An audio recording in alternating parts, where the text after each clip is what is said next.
جو ڈاکٹروں کی ٹیم خان صاحب کی آنکھ کا معائنہ کرنے اڈیالہ جیل کے اندر جاتی ہیں، تو خان صاحب ان کو پیغام دے دیتے ہیں کہ باہر جا کر قوم کو بتا دیں کہ یہ ایک تو مجھے ملاقات نہیں کسی کے ساتھ کرنے دے رہے، دوسرا مجھے پڑھنے کے لیے کتابیں بھی نہیں دی جا رہی، جس پر ڈاکٹروں نے بولا جی کہ ہم اس طرح کا پیغام باہر نہیں دے سکتے، کیونکہ جو خوف آصم منیر نے یا انہوں نے مل کر لوگوں کے اوپر زبردستی بسا رکھا ہے، اس کو یعنی آپ کہہ لیں کہ اگر ہم ایسا بیان دیں گے تو پھر یہ ہماری بھی گرفتاری کر سکتے ہیں۔ بیسیکلی ڈاکٹر بھی ڈرے ہوئے ہیں، مگر پھر بھی کچھ ایسے سورسز ہیں جن کے ذریعے ڈاکٹروں نے پیغام دے دیا کہ خان صاحب کے دو پیغامات ہیں، ایک کہ ان کی ملاقات نہیں کروائی جا رہی، دوسرا ان کو حب سے بھیجا میں رکھا ہوا ہے، تیسرا ان کو پڑھنے کے لیے کتابیں نہیں دی جا رہی۔ تو یہ انہوں نے پیغام دے دیا، اور بعد میں جو میڈیا ہے ان کو ظاہر ہے کسی ایک کو جب پتہ چل جاتا ہے تو پھر وہ یہ خبر آگے دیتا ہے، اس کے بعد پھر یہ خبر جو ہے نا باہر نکل آتی ہے کہ خان صاحب جو ہے نا وہ اندر سے کیا پیغامات دے رہے ہیں۔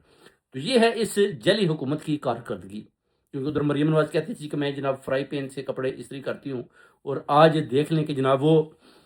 اپنی اس غیر قانونی پاور کو اس طرح استعمال کر رہی ہے کہ کسی ملک کے اندر بھی آپ دیکھ لیں کہ اس طرح کی ڈیموکریسی یعنی جمہوریت نہیں ہے، سب کچھ غیر آئینی غیر قانونی چل رہا ہے، ملک کے اندر لا قانونیت ہے، کسی بھی شہری کے اوپر کسی وقت بھی کسی قسم کا ظلم کیا جا سکتا ہے، اور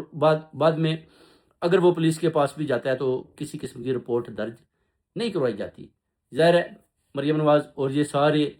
جعلی حکومت مل کر لوگوں کے اوپر جو خوف کے بادل انہوں نے زبردستی بسائے ہوئے ہیں، وہ سمجھتے ہیں کہ اس طرح اگر ہم کریں گے تو لوگ شاید خان سے پیچھے ہٹ جائیں اور خان کے ساتھ